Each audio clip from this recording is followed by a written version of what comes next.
It's stuck on 3. All right. Stuck on 2 for me. Is everybody here? I think we're all here. Hi, everybody. Great. Hello. Thanks for coming. Hello, everybody. We're going to kick this off here. Thank you for being patient for us for a few minutes, figuring things out. Welcome. My name is Lily Dite. I'm a publicity assistant at Soho Press, and I am so pleased to welcome you to the very first installment of Mystery to Me and Soho Crime's The Lineup. The Lineup is a virtual event series that's been in the works for a few years, and we are very excited to finally get it up and running. We are so pleased to be partnering with Mystery to Me bookstore, which is based in Madison, Wisconsin, and they happen to be celebrating their 10th birthday this year, so it's really fantastic timing. Yay! This series will be focused on highlighting Soho crime authors and giving them a digital platform to talk about their work alongside other Soho crime authors. Our next event will be on August 17th at 1 p.m. Central, 2 p.m. Eastern, and it'll feature internationally best-selling author Mick Herron in conversation with his editor Juliet Grames. And you can register for that event now on our landing page, sohocrimelineup.com, which is also toggled down here on the green below. You can click that at any time and sign up for that event. Also, just a few more housekeeping things before we begin. By attending a virtual The Lineup event, you are gaining access to exclusive signed copies and merchandise. So tonight we have books available for purchase. You can also click those. You can purchase those by clicking the little green button underneath the event. It'll toggle through the landing page and also to purchase books. Each book will come with a book plate that's signed by the author. And all of these events will be live streamed and recorded on Crowdcast. So afterwards, you can watch them back by using the same link that you registered with, or on our landing page, you can go to the event archive tab. Finally, there is a Q&A button on the right side of your screen. So if you have any questions for our authors, please feel free to submit them here, but do know that we are working on a time limit. And so we're going to get to as many as we can, but we might not get to all of them. Finally, we're going to pass it over to our moderator for the evening. Cara Black is the author of 20 books in the New York Times bestselling Amy LaDuke series and the national bestseller 3 Hours in Paris. She's received multiple nominations for the Anthony and McCavity Awards, and her books have been translated into German, Norwegian, Japanese, French, Spanish, Italian, and Hebrew. She lives in San Francisco with her husband and visits Paris frequently. Cara, take it over, and thank you all for being here. Thank you, Lily, for organizing this. Thank you, Mystery to Me, and happy 10th birthday. I'm thrilled to be here. I'm coming to you from the gift shop in Belize, in the jungle, and normally my wheelhouse is Paris. I am so thrilled to introduce these authors, and then after a brief introduction, they're going to tell you about the time frame of their books, their characters, the setting, which is just delicious. So Nilima Rao is a Fijian Indian Australian who has always referred to herself as culturally confused. She has since learned that we are all confused in some way and has been published on the topic by Australia's Special Broadcasting Service as part of the SBS Emerging Writers Competition, and now feels better about the whole thing. When she isn't writing, Nilima can be found wrangling data, the dreaded day job, or wandering around Melbourne laneways in search of the next new wine bar. A Disappearance in Fiji is her first novel, and she is currently working on the second in the series. Yay! I love this book, and it's my favorite debut novel that I've read this year. Oh, wow, thank you. Oh, please hurry up with the next one. Katharine Beutner is an assistant professor of English at the College of Worcester in Ohio. Previously, she taught at the University of Hawaii at Manoa. She earned a BA in Classical Studies at Smith College and an MA in English, Creative Writing, and a PhD in English Literature at the University of Texas at Austin.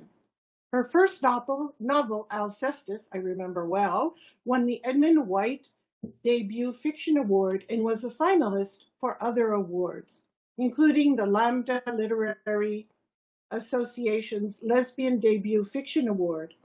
Her writing has appeared in Tin Fish, the Los Angeles Review of Books, Public Books, The Toast, Tri-Quarterly, Humanities, and other publications. She is the editor-in-chief of The Dodge, a magazine of eco-writing and translation. Welcome. Thank you. And Naomi Hirahara is known to all of us. She is the Mary Higgins Clark Award-winning author of Clark and Division, and the Edgar Award-winning author of the Massey mystery series, including the wonderful Summer of the Big Bachi, which was the Publishers Weekly Best Book of the Year, and one of the Chicago Tribune's 10 Best Mysteries and Thrillers. Gasa Gasa Girl, Snakeskin Shamisen, and Hiroshima Boy. She is also the author of the LA-based Ellie Rush Mysteries.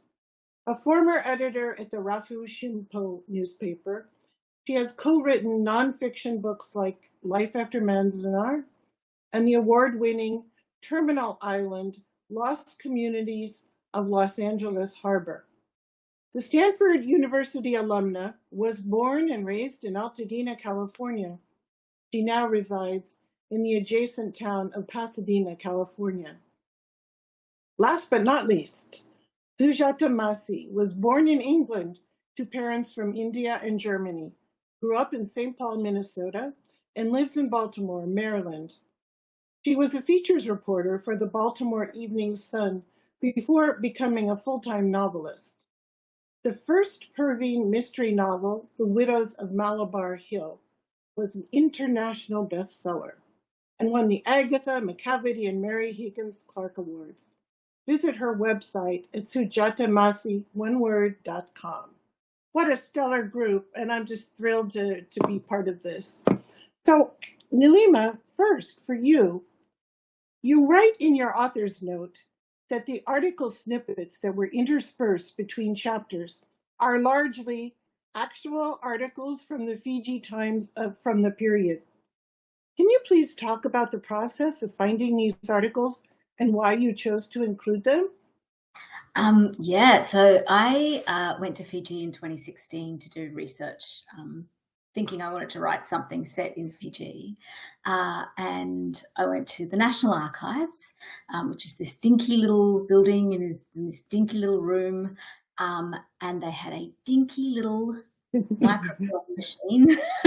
So most people think about going to Fiji and they think tropical paradise, I'm going to sit at the beach. I sat in a dinky little room on a microfilm machine, and I found out that they had all of the back editions of the Fiji Times back to the late 1800s on microfilm. So it was an amazing resource. It was really a way to understand what the common issues were of the time. People were talking about streetlights in Suva and things like that. So yeah, it was such a great resource. And there was this particular column in there called Chop Chop by Chips.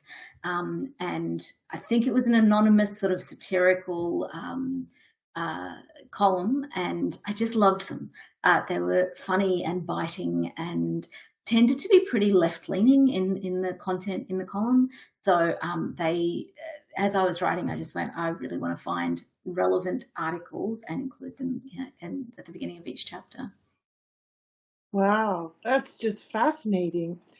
And Akal, your character, considers himself to be different from the Indian indentured servants because of his Sikh background, his standing in the police force, and the colonialist society that dominates the setting of the novel. Which do you think plays the largest part in his internalized biases? Class, his faith, income, or is it something else? No, so it's definitely, Sikh, the Sikh religion itself technically doesn't have a notion of caste. But from what the research that I've done, while it's technically doesn't have caste, there's still sort of a class system involved there. So I would definitely say his sort of growing up as a in that environment in India of the class system sort of thing, even if it's not technically the caste system.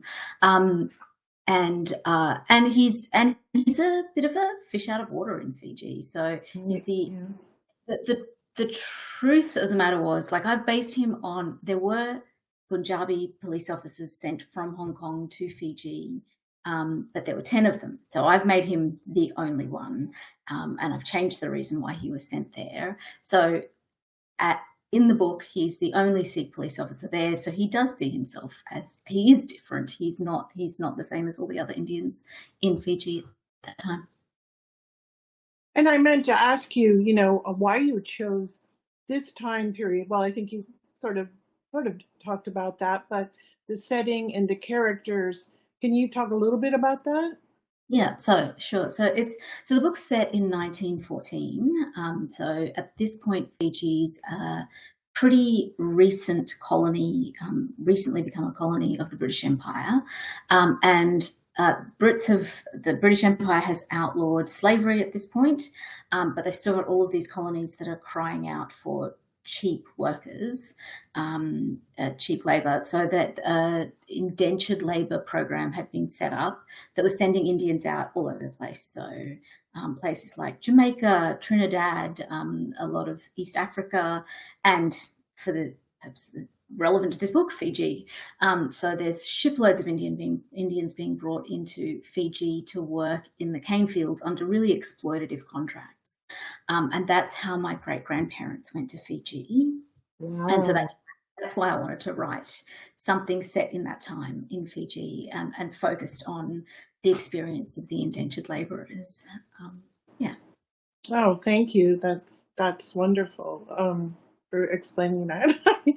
So Naomi Hirahara, many of us have read Clark and Division. And can you talk about Evergreen? The time period and the setting and the characters. Also, I mean, it's post-war, which was just fascinating because I feel it's not such a time that people write about. Post-war, I mean, I'm talking about after World War II. Sorry. Yeah, so Evergreen is a follow-up to Clark and Division, which was set in 1944 Chicago. And we're looking at the same family, the Ito family, led by Aki Ito, who's the protagonist. And now the family, they're going, after this move from forced removal from Los Angeles to Manzanar Detention Center to Chicago. Now in 1946, they get to go home. But home is not the same Los Angeles that they left. And that's what Evergreen refers to a street in Boyle Heights, which is right next to downtown LA and Little Tokyo. And it's just looking at these communities and what has changed and what they need to do to adjust. Right. And Art, Aki's husband, works at the Rafu Shimpu newspaper, which has really played an important role in disseminating information to a largely Japanese audience for decades. You also worked for the paper at one time. Can you talk about that? Actually, you and Sujata both have journalistic experience. But yeah, I found out that Michael Connolly was working at LA Times, which is blocks away from my little paper, and we were there at the same time. So it's kind of interesting. We both found crime fiction, but in a very different way. And Evergreen is actually super we talked about biography, and our parents or grandparents or great-grandparents' story, but actually in a weird way, even though I wasn't born in 1946, Evergreen is very autobiographical, and I love the ethnic press, and this is my way to kind of celebrate the impoverished reporter and what they did, to really keep a community very vibrant. Wow. The readers who first met the Ito family in Clark and Division, set in Chicago, what was your impetus to continue the Ito's story in the second book? Can we expect to see them in another story? Naomi, can you hear me? Kara, I only heard it's probably my connection in Pasadena, California, but you asked me about the Ito family. Yeah, what was the impetus to continue the Ito's story in the second book? And will we see them again in a third book? I don't see the Ito family story continuing, but there will be other characters from the book that we'll see in later. So they're loosely connected, and that's why the series is called the Japantown Mystery Series. That's great. And just another quick question. Alongside being an author, you're really also a historian. And it seems likely there's a lot of information about the time period that you had to leave out for sake of the story or to further the plot. Would you like people to know about the time that you couldn't include in your story? I mean, I kind of painted it in Evergreen, but there's a lot about interracial relationships. And one thing that I wish I could explored more was like the relationships with Japanese Americans and Latinos. But for instance, this is one, there was a person of Latin descent. He was mixed, Ralph Lazo, who actually went into Manzanar with his friends. He didn't, he had gone to high school with them in a place called Belmont High School, but he chose to go that route. So, it's little things like that that are close to my heart, but it just didn't fit into the book. Yeah. Thank you. Thank you. And Sujata, will you tell us about the latest investigation of Perveen Mystery about the time period where she is now, the setting, the characters, and where Perveen is in her life? Yeah, so it's set in 1922, and since the books started in 1921, it's not that far off in time. But one big change is that Mahatma Gandhi is in prison, and the rainy season has begun, and there's a new baby in her family's house. Her brother is married, and her sister-in-law Gulnaz, who she's known since childhood, has just had a baby. So it's a mystery where you really delve a lot into these personal relationships and also into the whole business of women having babies in 1920s India and what that meant. And so there's a group of women that are trying to start a maternity hospital so that there might be a better survival rate for women and babies after childbirth. There was pretty grim statistics in the 1920s. So it's sort of a mystery all about, women's reproductive health and how they try to change it to make it better. That's great. A person's reputation is a key theme in the story also, especially when it comes to romantic or sexual relationships. For example, it's said that Colin's reputation could be destroyed if word got around about a woman seeking him out.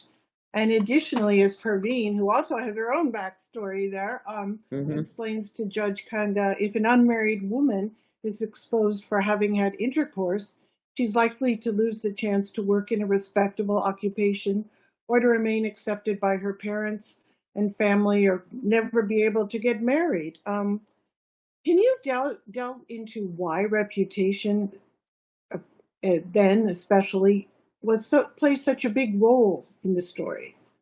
Yeah, the whole idea of purity, and especially female purity, it runs really deep in Indian history. And if you ever wonder why were girls being married at ages like 5 to 10, before they could possibly be capable of having children, it was because there was such a fear that if they were 11, if they were starting to mature, someone could take advantage of them and then they would no longer be a virgin. So it starts really early. And of course, that what I'm telling you about that age of the early marriage, that those early marriages were more likely to be for Hindus and Muslims than for Parsis. But that gives you an idea of how much people considered purity to be important. So for women, it was, that you would not have any relationship until you were married. And Colin, who you referred to, that's a character I have called Colin Sandringham. And he is a British bachelor in his late 20s. Now, those guys, as far as we know, those guys were having a lot of sex in Bombay in those times. They had lots of opportunities to have relationships.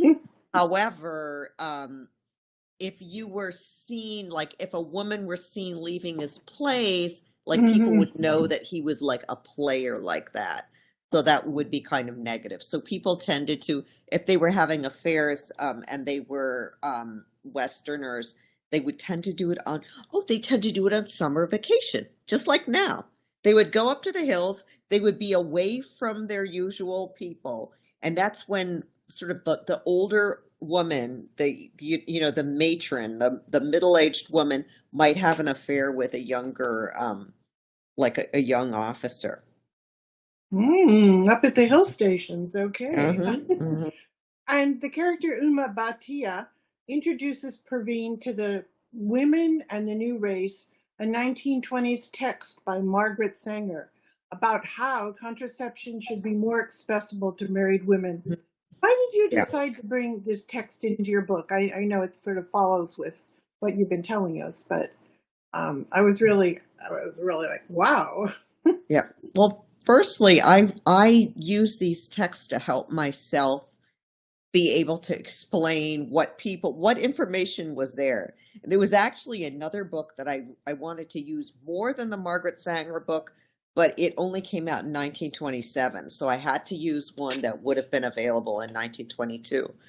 And so this book, Woman in the New Race, she really talks about how Margaret Sanger, who had been a midwife and then turned into an advocate for contraception and family planning, just explains what it means to have child after child after child after child and to be poor. And so the book is all about that. So I have the a woman doctor has Right. access to that book, and she gave it to Uma Bhatia. But all hell breaks loose when Uma Bhatia's father-in-law sees her reading a book with that type of title, Woman in the New. It doesn't sound good. Thank you. And Katharine, please tell us about Killingly, the time period, the setting, which is so rich and evocative, and the characters. Please. Tell us Yeah, all about I would be happy to. So, Killingly is set in 1897 in Massachusetts and surrounding areas. The title actually comes from the town of Killingly, Connecticut, which is Wow. where a girl named Bertha Mellish was born. And in 1897, she disappeared from Mount Holyoke College, which is a women's college in Massachusetts. She was known at the time as the most quiet, peculiar, reserved girl on campus. And so when she vanished, it was a real mystery, and no one knew at the time. Her whereabouts were not discovered, and no one ever learned what happened to her. So I learned about this story when I was a graduate student. I was laughing when Nilima was talking about microfilm, because microfilm will also feature in this story, not in a tiny little room. However, I was actually a graduate intern at the Harry Ransom Center at UT Austin while I was in grad school. And I was answering a query for a patron, and they had asked something that required me to be going through a newspaper archive on microfilm. And I saw a headline 3 years later about Bertha's disappearance that really caught my attention, because I went to Smith College, which is right down the road from Mount Holyoke, and also a women's college. So Bertha had disappeared. She had been attending the school about 100 years before I was at my school. And I was just really curious about what the environment would have been like for women at a women's college. Sort of referring to what Sujata was just talking about, like these changing public sphere, social environments, what can women do? What can't they do? What biological risks and dangers are they supposedly facing? So I was interested in creating a crime novel, a mystery that would trace the aftermath of what happened when Bertha disappeared. Wow. No dinky room for you, though. But... Giant archive. Yes, indeed. So Killingly is set in this all-girls school, and the themes of death fit almost perfectly into the dark academia trend that is happening right now. I'm not going to ask you if you knew that. It would, but you've obviously been working on it for much longer. than you could predict, and it would have lined up right now with this moment. What was it like to see a surge in this subgenre just as the book was being published? And do you consider Killingly dark academia? Sure. I mean, I've always been a secret history fan, and I'm obsessed with A.S. Byatt's novel Possession, which I guess could qualify as, I don't know if it's quite as dark. It's certainly academia. And so it's hilarious to me. I mean, I'm a college professor. I teach undergrads, and so they were the ones who started telling me about how trendy the concept of dark academia Really? kids on TikTok and their dark academia stuff. And yeah, I mean, honestly, it was sort of delightful and made me laugh because I found this story in 2009. And so it has been quite a process of sort of putting it down and going back to it and finally doing this last revision in around 2021. So it was just kind of a lovely coincidence that Gen Z is really into dark academia. I don't know. That's great.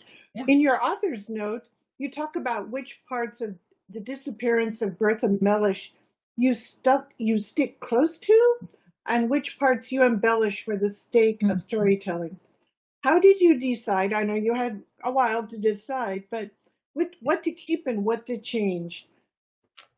You know, I think I made many of those decisions very early on, actually. And for folks who aren't familiar with the novel, some of the central characters in it are fictional. So I'm making no pretense here that I am offering the actual explanation of what happened to Bertha Mellish, but I wanted to be able to tell a story about this environment of the women's college that she was in. And that meant that I needed a character who was going to be there after she disappeared, who was close to her.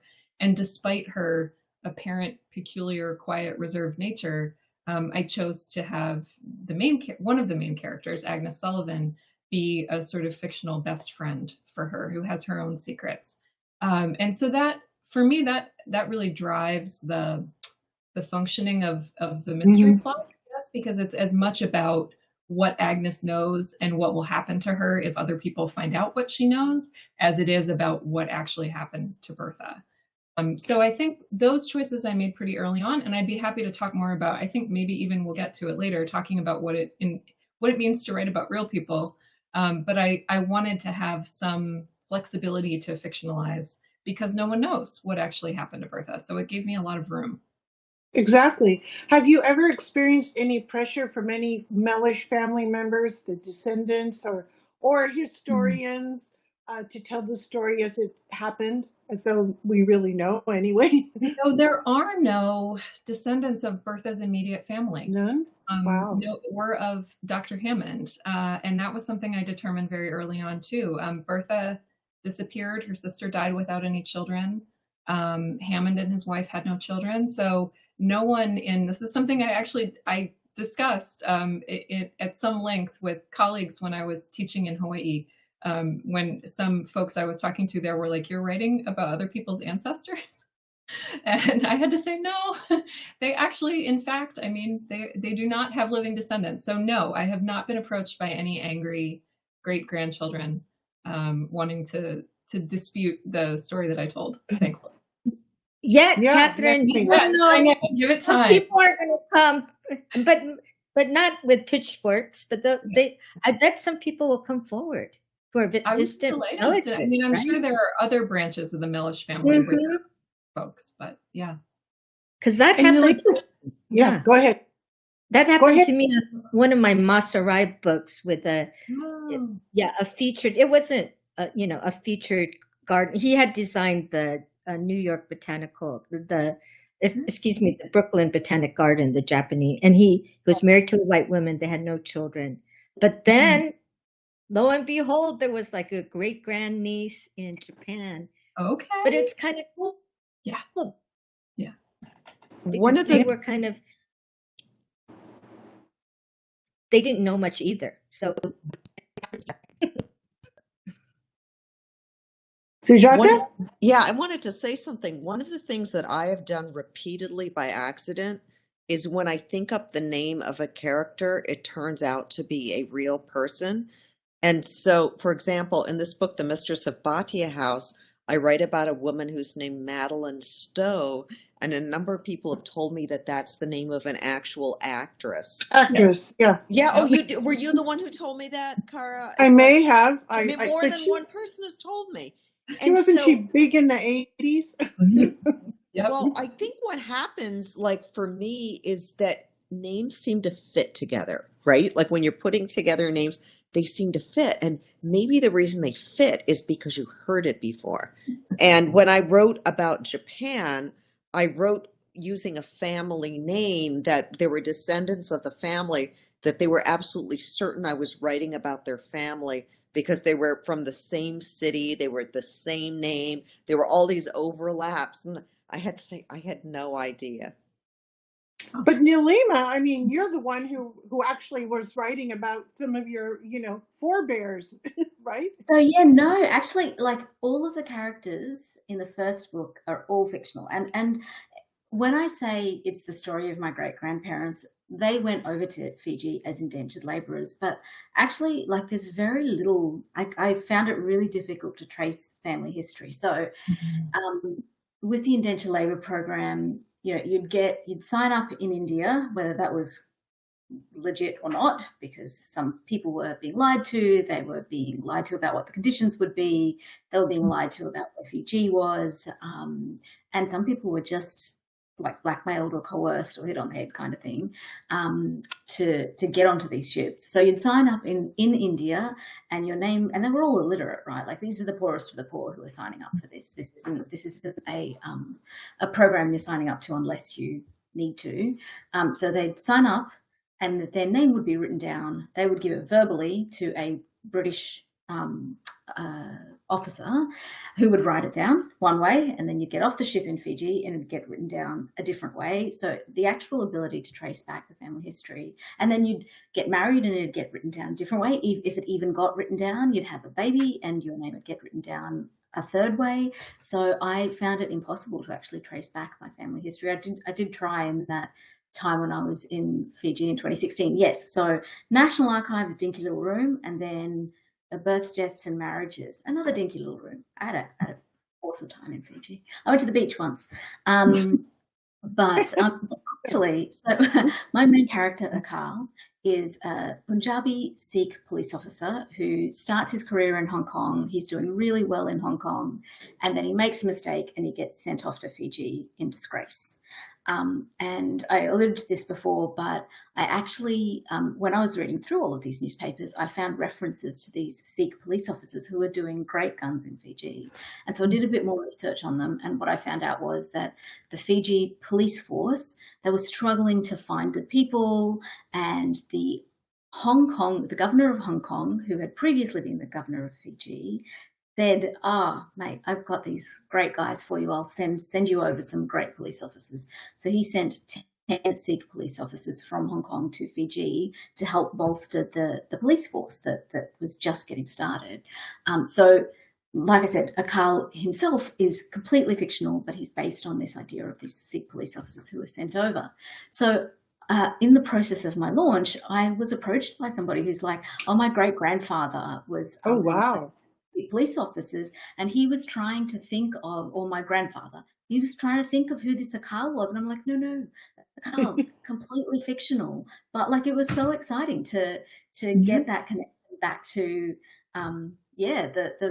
the real people who my main character was based on. Wow. I have a question for Nilima, and maybe all of us. Like, did you from the beginning want to write a police procedure, like take this material and I'm just curious, like all of us. Yeah. For me, I actually started, I wanted women.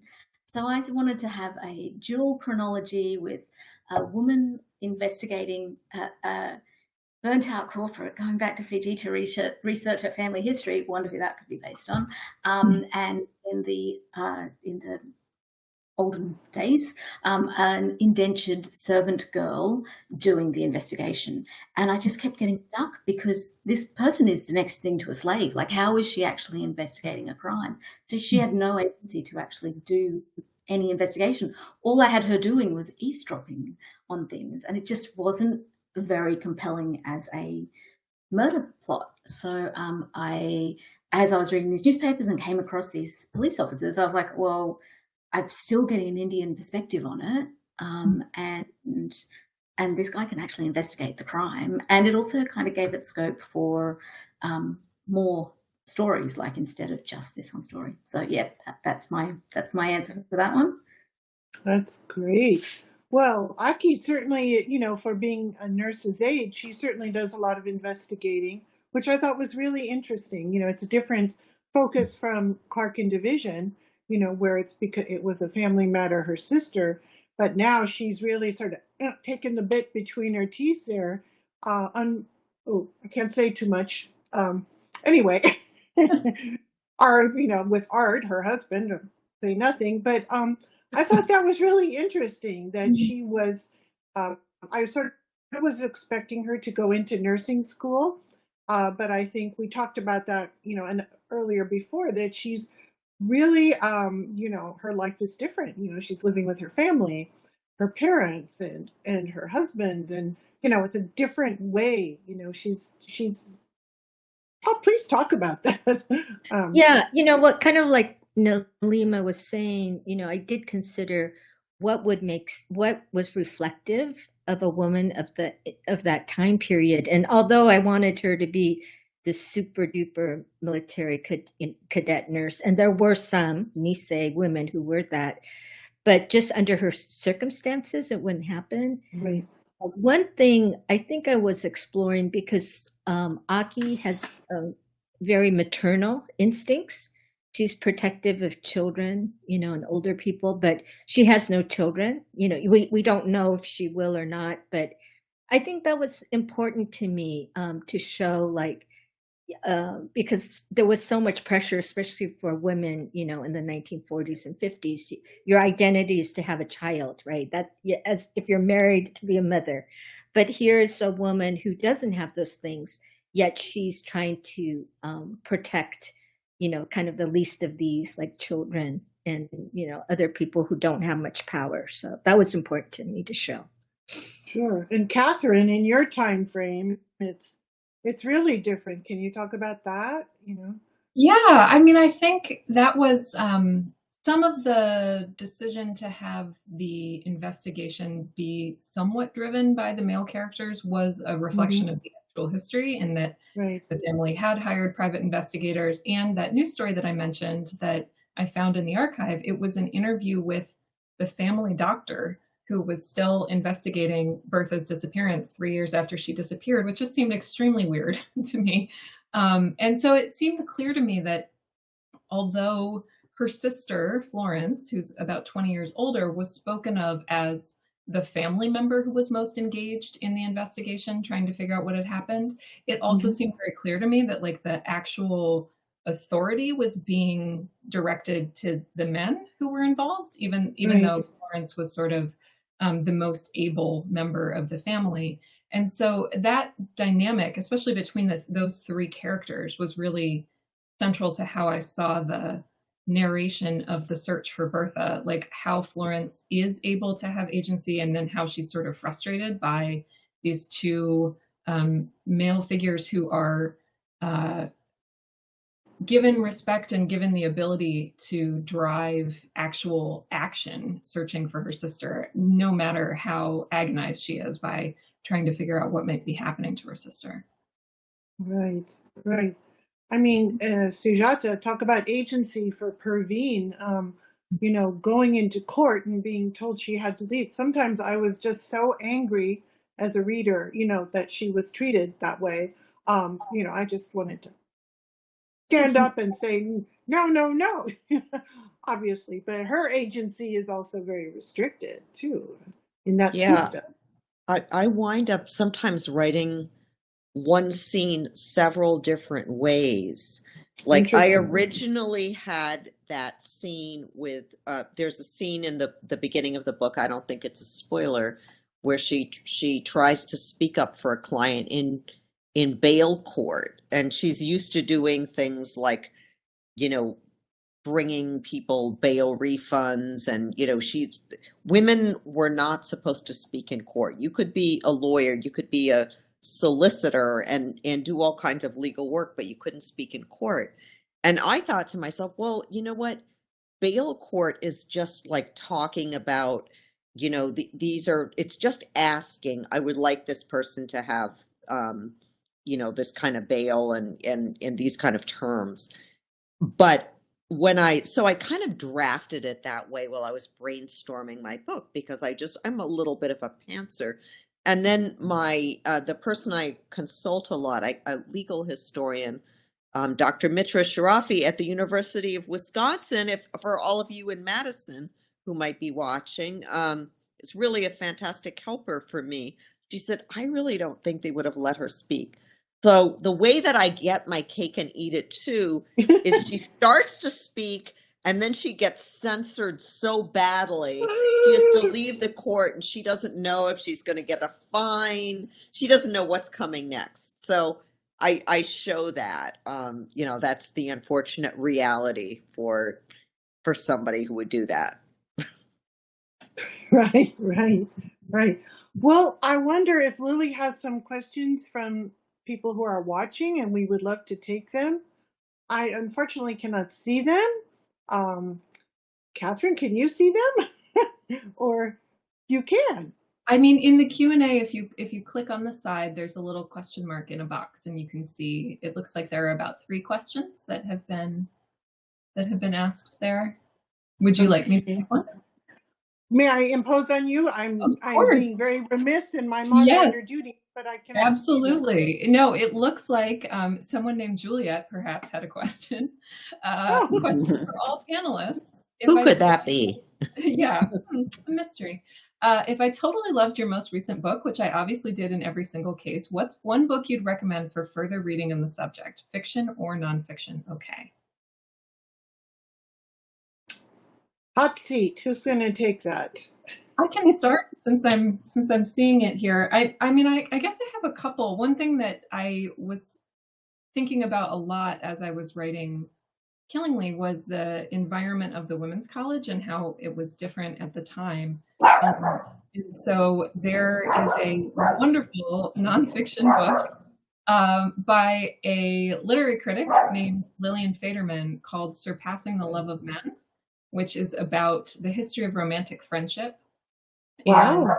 And also sort of lesbian history. But because at Mount Holyoke and at many other women's colleges and girls' schools and things at the time, there was this very standardized, sort of almost recognized system of girls having crushes on each other, crushes or smashes or various things. And it was just before sexology as a discipline came along and started to kind of redefine queerness as an identity rather than an act. And so at this time, it's just at that weird tipping point where previously romantic friendship between women has just been seen as this beautiful, innocent, celebrated, wonderful thing, these deeply intense female friendships. And I'm talking about, American and British culture at that moment. And then Germans and English scientists are starting to publish books where they are arguing that inversion is a sexual identity. And we sort of move into the kind of more Foucauldian model, I guess. And so I really was fascinated by that shift and what it looked like when broader culture sort of started to realize that women could actually have sex with one another, and what that might have meant for single-sex environments and environments where women were already doing things that were sort of culturally dangerous, like getting extremely educated. So Surpassing the Love of Men by Lillian Faderman, and I'll just put in another mention of A.S. Byatt's Possession because I adore it as well. Katharine, I love your reading list so much. I wanted to ask you, Katharine, did you ever read Letters Home by Sylvia Plath? Yes, yeah. She did not live in my dorm at Smith, but I think it's like required reading. Yeah, I almost went there because I was so in love with that whole concept of the women's college. And in that book, Sylvia, when she writes about her friendships at Smith, I feel like it kind of echoes what you're talking about. And I love that. That was one of the most important book that I got maybe in high school was that book because it led me out of the Midwest to go to school in the East Coast. Though I didn't go, to your little corner of the world there. Sure, but that's what I think is so compelling too. I mean, another thing that I thought about, I mentioned this Donna Tartt's novel, The Secret History, earlier, and I think one of the things I had in my head for Killingly, to me, The Secret History and also like Brideshead Revisited, they're books about a kind of maybe what was evoked in Letters Home a little bit, Sujata, that idea of like entering this new environment and you kind of go into this golden age with these exciting people and they welcome you and it's so wonderful. And then it starts to fall apart. And so I sort of saw Bertha and Agnes's past as this moment when they had this little society of two who just cared about learning. And now we're in the moment where it's already fallen apart and we're kind of trying to figure out, well, what happened? And how did we get to the place where Agnes is at the college alone and Bertha isn't there anymore? Yeah. What about you, Nilima? Is there any book that comes to mind? Yeah, I was trying to think about this. So, Fiji, there's not a lot of fiction that's written about Fiji or set in Fiji, but there was a academic named Professor Bridge Lal, who's an interesting character. He was like exiled from Fiji by the current government for being too outspoken and all sorts of stuff. So he has written, there's lots of non-fiction written by him that I referenced a lot when I was writing the book. And then when it comes to fiction, I'd say if you're interested in themes about like a place like Fiji where something interesting is happening politically, I really loved the Colin Cotterill books. Oh yeah.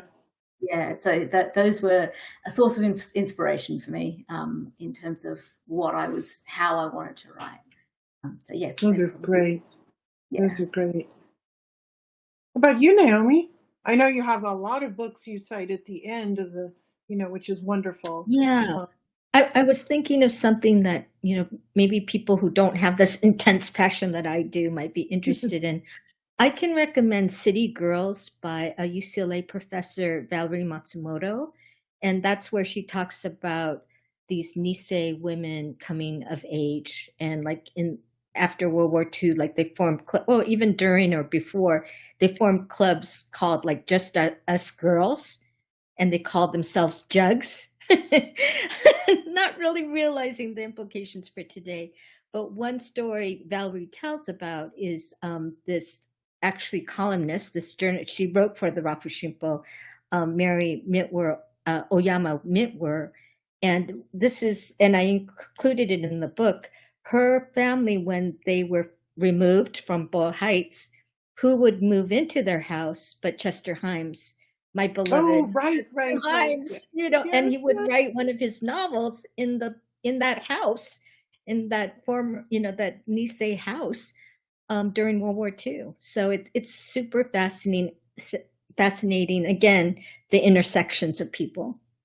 Right. You wove that in seamlessly. I love that. Can I just say everyone writes about Paris? So, but a great nonfiction books I loved were Janet Flanner, who used to write for the New Yorker, I believe until the 60s. She was the Paris correspondent, and her articles, which are now in a book, and her diaries about the war years, pre-World War II and post-World War II, are really fascinating because she puts in things that I've never read anywhere else. And she was on the ground. She was living in Paris. And, of course, it forces me to go into the archives, but a lot of them now are digitized in Paris. When you get lucky, you find them digitized. So I can look in some of the old newspapers. And, of course, they're also on microfiche at the Stanford University Library, Green Library. But that's super helpful to me. How about you, Sujata? A book that you can recommend, nonfiction or fiction? Right. Yeah. So I recommend a book called Mr. and Mrs. Jinnah, and the name Jinnah is Jinnah by Sheila Reddy. And as far as I know, it's not be published in the US. It might be a British and Indian book, but it's about this young Parsi woman who, at age 16, from an elite family, falls in love with this Muslim lawyer who's a big shot in town, Muhammad Ali Jinnah. That name may ring a bell for some people, but at the time he was like a barrister, and he was a friend of her father. So she fell in love with this man who was like 40 and she was 16. They ran away, they got married.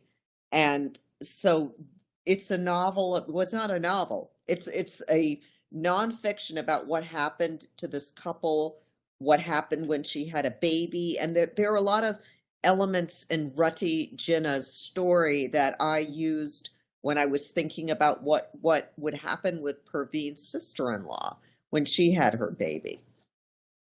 Wow. Wow. What's next for Perveen, Sujata? Oh, well, I don't know if I want to talk about it too much. She's still it's still 1922. She's in the city of Bombay. The rains have come, so it's raining. And, it's another mystery, that she's sort of a little bit about the emerging film industry in the area. So that's What a fun about one her? to research. You were telling me Kerala might be the next location. Oh, Kerala. Kerala. I Or don't, am yeah, I I don't wrong? know. I'm not sure, but it's, Okay. I mean, it would be further on, I think. I would, I think that would be a fun place to set a book. Probably anybody who's been to Kerala would like it. Yeah.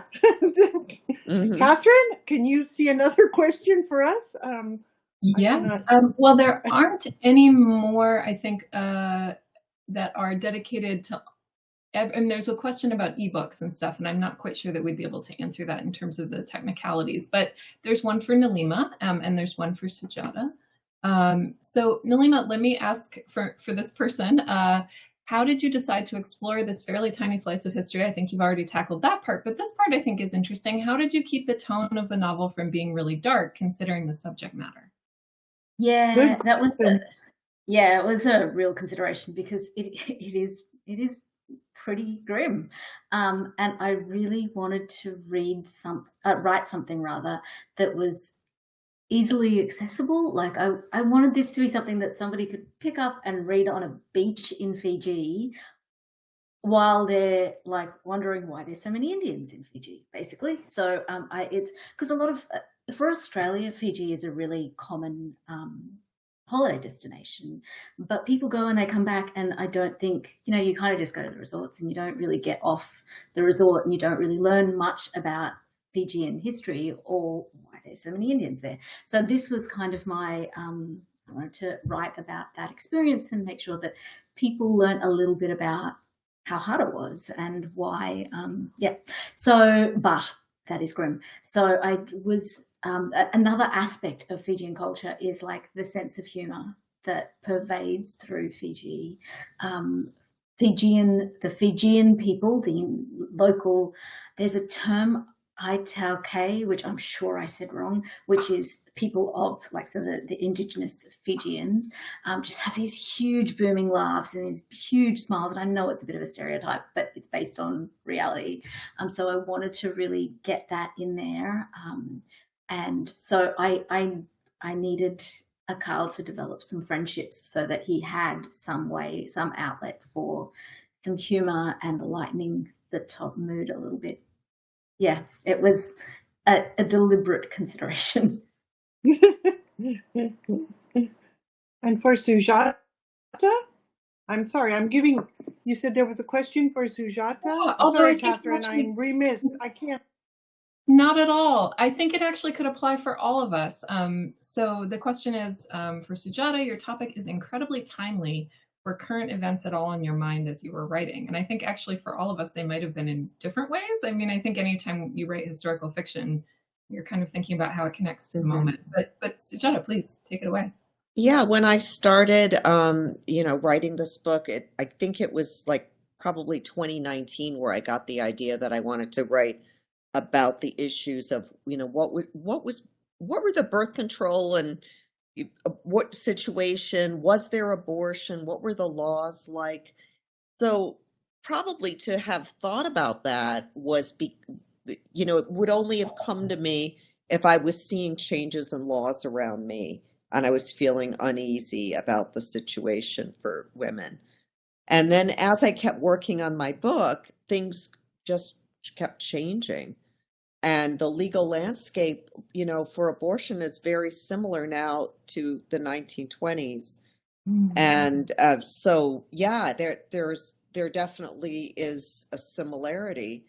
And the question is what women had to do then, for example, if you were accused of a crime that was in the reproductive rights area, is your lawyer would have to think very carefully to find a way to help you because there was so much at stake. And with women's reputations, the idea of reputation being such a big thing, you were already considered, you have a black mark against you if you have that kind of an accusation. Can I just say that I wasn't really looking for these articles, but a lot of the in Britain, a lot of the case files were declassified.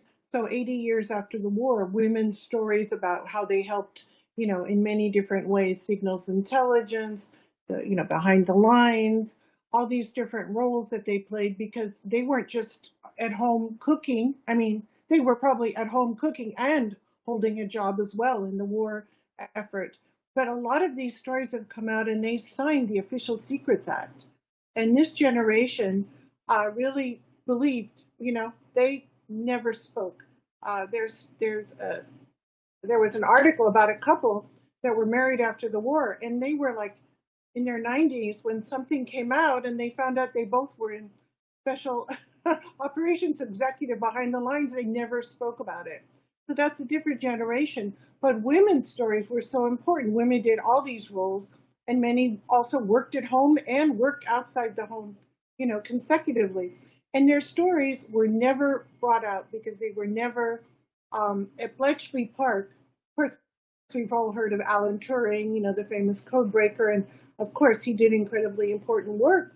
But for women that worked there, they were called the girls. They had no files. So after the war, when people went to find their files, the girls didn't need files. So it was very difficult to trace women's stories unless they worked for military intelligence, signals intelligence. Even the Princess Kate, married to William in Britain, her grandmother worked at Bletchley Park, but she was one of the girls. And Kate got indignant when she couldn't find her grandmother's file. So that's kind of someone just getting out there and looking for women's roles that were never deemed important. Okay, I'll stop now. Naomi? Yeah, I think for me, for both Clark Division and Evergreen, was the pandemic, because people had lived in confined areas, and now things were opening up, and people don't know really how to act, right? And even Aki coming home, things don't look the same, and I think all of us, it's like that store used to be open, it's now closed. And they're also dealing with so many housing issues, and housing, that's a crisis in all our big cities for various reasons. So I think and a lot of it it depends, people of color that are poor are going to have a harder time finding housing. So I think those universal issues have circled Right. through those two books.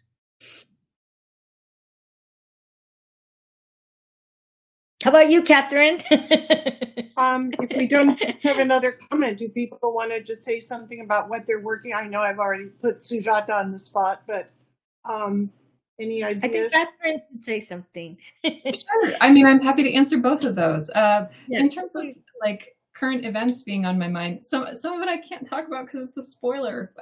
But yes, there was a lot of elements of justice and women's rights felt very relevant for the novel. And this will also be true. So the next thing I'm working on, there is a follow-up to this novel that I have to turn into Soho in a couple of years, which will follow Higham, who is the private investigator from this novel.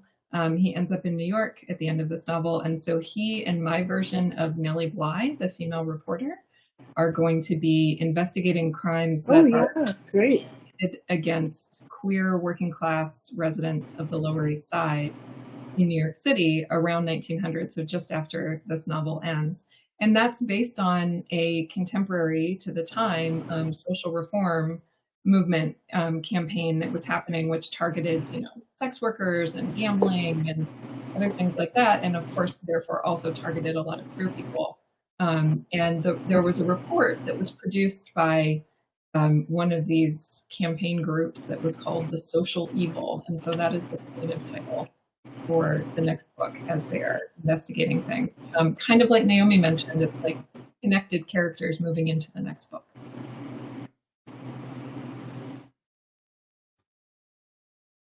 I'm going to jump in. Great.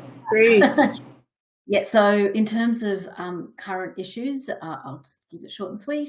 There is still endangered labour going on all over the world. And the most obvious parallel is Indians working in the Middle East under pretty horrific conditions. So I think it's still a relevant topic.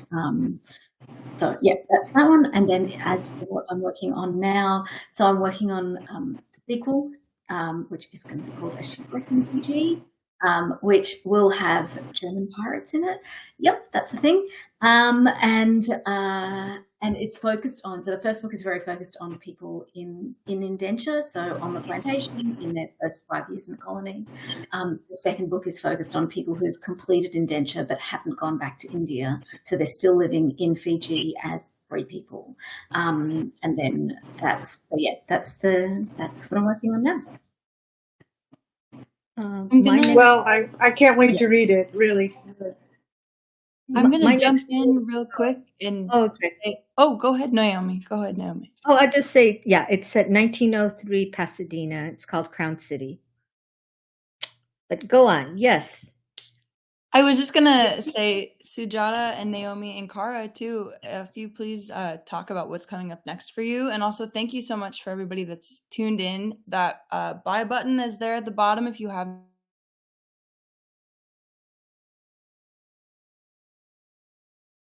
what is happening for you next.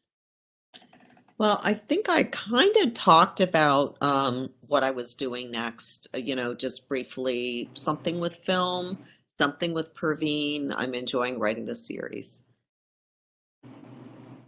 And the Pasadena book is kind of, Sujata, you're kind of like looking at fun entertainment, and I'll be looking at Japanese aesthetic, like in architecture and arts, which was all the rage early 1900s, and all the contradictions that go with that. And Pasadena, which gave birth to the arts and crafts movement, is kind of like the perfect place to take a look at that. And it's going to be the character, somebody's father from Clark and Division and Evergreen is going to be featured in the book. Sounds like we need a walking tour of Pasadena, of old, Japanese influenced architecture, and goody. Come on over, Sujata. And Murder at La Villette, Amy's 21st investigation in Paris, comes out in March. And we are now in the time of the euro. After so many years of being with Frank, they can still smoke in the cafes, okay? But they're now paying in euros. She has a 3-year-old daughter, and life is going to get very, very difficult very quickly.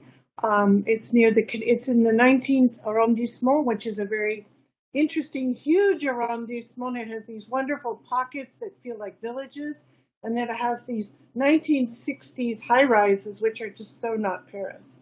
So it was a real challenge to sort of weave to try to get the feeling of this place. And I fell in love with it. I really did. I never thought I would love this part of Paris, but it has a charm. So thank you, everyone. Sujata, Naomi, Katharine for doing my job, Nilima, Lily and Mystery to Me, please all hit that buy button. I know you're going to love these. I've read all these books, you know, and I just had the most wonderful summer. And now I get to read Mick Herron, who you'll be talking with next month. So I've had a reading bonanza this summer. Thank you all so much. Cara, you're an incredible moderator, and to think you did this from a gift shop in Belize. That in the jungle. Yeah, that you took yourself Wonderful. out of that experience to be with us, and That's incredible. listen, watchers, thank you. Yes, No, my pleasure. My pleasure. See you all. Okay, bye-bye, everybody. Bye. Happy reading. Happy reading. Hit that buy button. Okay. Bye-bye. See you all Thank maybe you. back.